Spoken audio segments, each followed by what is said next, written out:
So here's our question. A taxi costs $4 plus $1 per kilometer. 5 friends are sharing the taxi and they're going to travel 6.5 kilometers. How much does each friend pay? Looking at this taxi situation, I see the indicators that it's got a linear function in it, because I see that it costs $4 plus $1 per kilometer. The $1 per kilometer is telling me it's a slope.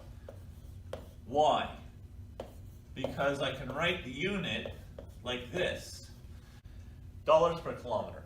It happens often with linear functions that you have a unit of measure which is a combination of 2 other units with a slash. This is usually going to be the unit of measure of the slope, and it means that the y is dollars and the x is kilometers. So I can picture this situation with dollars here and kilometers there. And $1 kilometer, that's the slope, the 1. So with the form y equals ax plus b, I can see how to define my x and my y. X equals number of kilometers for the taxi ride, y equals cost in dollars. Okay, so I define my variables. I know it's y equals ax plus b. I know this is a slope, so my a is 1. Y equals 1x plus, and it says that it costs $4 just to get into the taxi. The 4 is the y-intercept. Or I can write this as y equals x plus 4. 1x means x.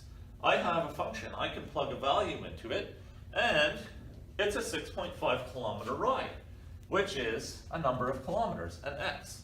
So y equals 6.5 plus 4, which is 10.5, which is $10.50. I have defined the variables and made an equation that's linear, and I've plugged a value into it and gotten an answer. But this is a composition because I'm not finished. I have to figure out how much each friend pays. And that second bit, where you have a bunch of people splitting the cost of something, that is a classic inverse situation. So the inverse function is y equals a over x. And the a is going to be the 1050, because that's the amount that we're dividing among a number of people. So I have y equals 1050 over x.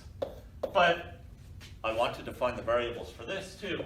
X is the number of people.